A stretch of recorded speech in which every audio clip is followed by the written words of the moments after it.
Daig pa nila ang mga babae. Mas makapal mag-makeup, mas makulay at mas malandi manamit. Mga lalaking nagbibihis babae, mga drag queen, dahil ito ang kanilang hanap buhay. Dahil sa kanyang boy next door na itsura, napansin agad si Paulo Ballesteros pagpasok niya ng showbiz. Sina Anjo. Lalo na nung napasama siya sa The Barkads ng Eat Bulaga. Tinilian siya ng mga babae. Pero mas nakatanggap si Paulo ng nakabibinging hiyawan nung sa isang pa-contest ng Eat Bulaga, lumutang hindi ang kanyang kagwapuhan, kundi ang kanyang kagandahan. Naalala niyo pa ba si Paula, ang kinoronahang reyna ng mga bebot noong 2005? Life-changing talaga. Believe me, hindi basta-basta maging bebot. Kaya wear it, embrace it. Puppet! Mula noon, nakilala na rin at hinangaan ang maladyosang ganda ni Paulo bilang si Paula. Pwes, maghanda kayo. May gagawin tayo. Nalilinya na siya ngayon sa ganitong mga role. Sa pinakabagong musical telenovela ng GMA, ang I Heart You Pare, hindi lang basta nagbibihis babae si Paulo. Dahil ang ginagampanan na niya ngayong karakter na si Vodka, superstar ng mga drag queen. Yung role ko kasi as kontrabida, laging galit, laging paangil. Makinig kayo. Wala nang ambisyosang palaka. Minsan nga, pag uwi ko sa bahay, parang galit pa rin ako kay Tonet. Yun, nadadala mo talaga. Hindi ako makatulog kasi parang nagagalit pa rin ako kay Regine. Ganun. Dahil hindi naman daw ito ang unang beses na natoka sa ganitong role si Paulo, sanay na nga raw siyang mag-high heels. Ikinumpisal pa niya sa amin, siya raw mismo ang personal na pumipili at bumibili ng kanyang mga high heels. Kuminsan, akala nila para sa kapatid ko or sa girlfriend ko, ganyan. Pero hindi nila alam ako ang nagsusot nito. Natutunan na rin daw ni Paulo na itago ang mga dapat itago. Hindi ko naman ginagawa yun palagi. Pagka ano lang, pag halimbawa, nakatanga, gano'n. Siyempre, kailangan gano'n. At magtaas man daw ng kilay ang buong sambayanan. Malaking challenge para sa kanya ang gampanan ang katauhan ni Vodka. Kaya tigil-tigilan mo na yung pag-iilusyon mo, ano? Ilusyonadang bakla. Ang I Heart You Pare ay kwento ng isang babaeng nagpapanggap na bading o drag queen para pagtaguan ang mga humahanting sa kanya. Ay, correct! Pero sa totoong buhay, meron nga bang mga tunay na babae na talagang nagbabalat kayo bilang mga bading? Ang 34 anyos na si Karen, tunay na babae. Sa hirap daw ng buhay ngayon, napilitan siyang mag-drag queen sa isang maliit na bar sa Pasig. Hindi ba naman ako sanay magsusuot ng mga sandal-sandal, sanay talaga ako sa mga boots. Oo, parang nakakabongga ako ng mga dance galore, di ba? Kapag naka-makeup at costume na raw siya bilang drag queen, wala na raw mag-aakala na isa pala siyang Eva. Okay lang din na kahit bakla yung ginaganapan ko, okay lang din sa akin yun. Kasi nasanay na naman ako sa tinagal talaga ba naman na 6 na taon na ginagawa ko yun. Siyempre, masasanay na rin ako. Kahit na totally na babae talaga ako, sasabihin nila na, ay, bading yan. Siyempre, magtatalo yung mga customer. Minsan darating pa kami sa punto na, o pustahan tayo, bading yan, o babae yan. O. May mga ganun mga eksena. Dead ma, wala akong pakialam. Basta para sa akin, trabaho lang ito. Panggagaya sa 70s rock star na si Sampaguita ang kanyang specialty.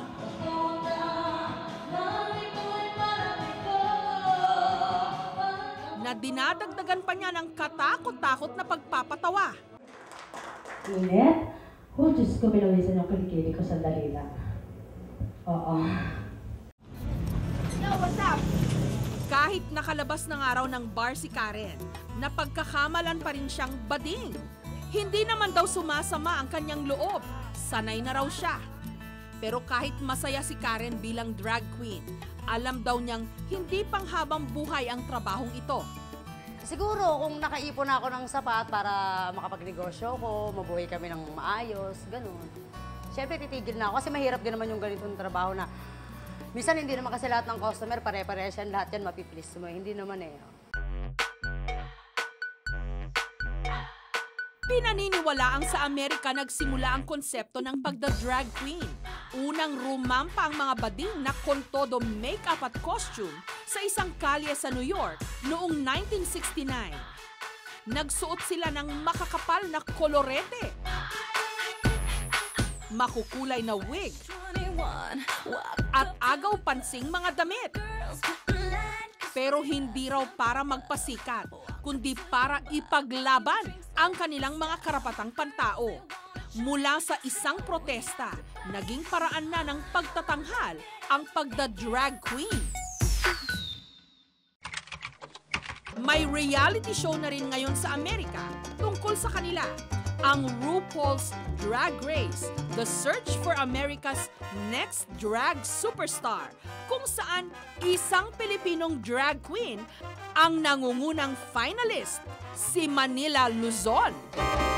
Bago raw sumali sa reality show na ito si Manila Luzon, performer siya sa isang kilalang bar sa New York. Pati nga sa ibang mga bansa sa Asia, katulad ng Thailand, maituturing na ring malaking industriya ang pagtatanghal bilang drag queen. Sa Phuket, Thailand, nakilala namin ang Thai na si Pitork, drag queen sa isang bar.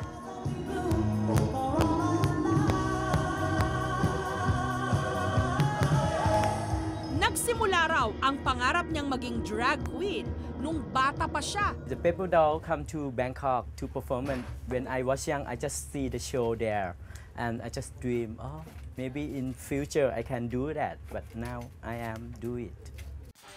Dito naman sa Pilipinas, parami na ng parami ang mga tumatangkilik sa mga drag show.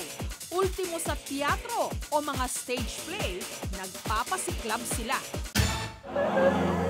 Nito lamang Sabado, itinanghal ng PETA o ng Philippine Educational Theater Association ang dulang kantahang Care Divas.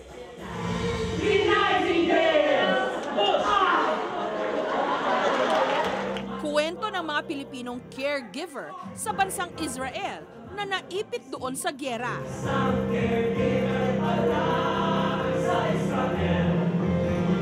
Pagsapit ng gabi, sila'y nagda-drag.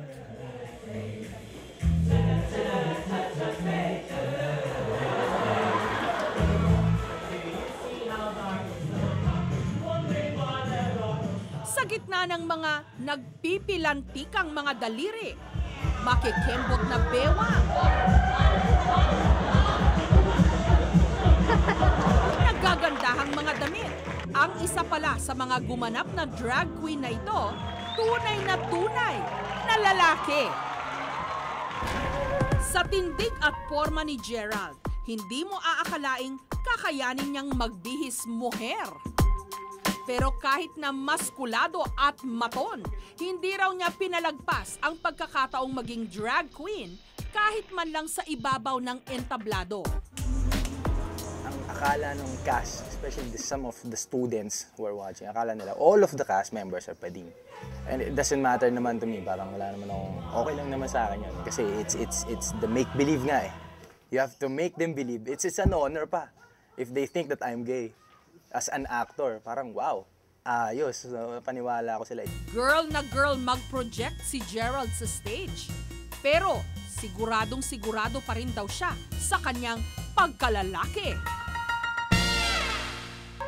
Maging ang kanya raw girlfriend ngayon na isang French, wala raw kahit katiting na pagdududa. My role is a gay caregiver.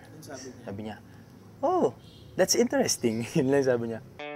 Sa tuwing pinapanood natin ang mga drag queen, tsak, nasisilaw tayo sa kislap ng kanilang mga kasuotan o naaaliw sa makikislot nilang mga galaw. Pero sa kabila ng masasaya nilang pagtatanghal, hindi maikakailang may ilang hindi paghanga ang natatanggap. Sa mahigit 30 taon daw na pagiging drag queen ng 60 anyos na si Mama Roming, nasaksihan niya noon kung paano nilalait ang mga katulad niya. Noon, ang baba ng tingin nila sa drag queens kasi para bang ito yung mga taong walang trabaho. No? One unforgettable experience wherein naka-bathing suit kami. Yung pala nag-perform kami para sa conservative audience, nagulat. Para maiangat daw ang mababang pagtingin sa kanilang mga drag queen, ini-level up nila ang kanilang performance nung nagsimula raw silang magtanghal sa mga sikat na club sa Maynila noong 1981. Nung nakaipon daw siya ng lakas ng loob at karanasan, sa ibang bansa na niya ipinagpatuloy ang pagiging drag queen. Nakarating siya ng Egypt, Finland, Thailand, Taiwan at Japan. Sa kabila ng edad ni Mama Roming, wala raw makapipigil sa kanyang tumuntong pa rin sa entablado kahit bilang Lola Diva sa isang sikat na bar sa Malate.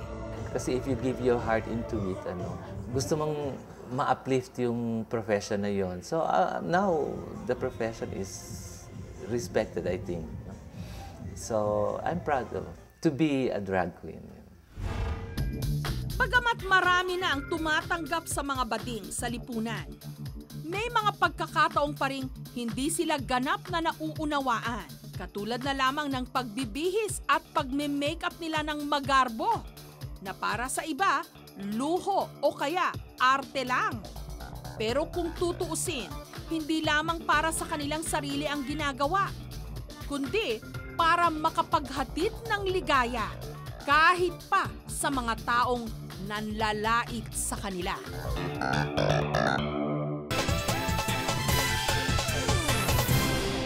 Susunod, magic fruit, singkang, breadfruit at blue ternate flower. Mga hindi pangkaraniwang prutas at gulay na narito lang sa Pilipinas.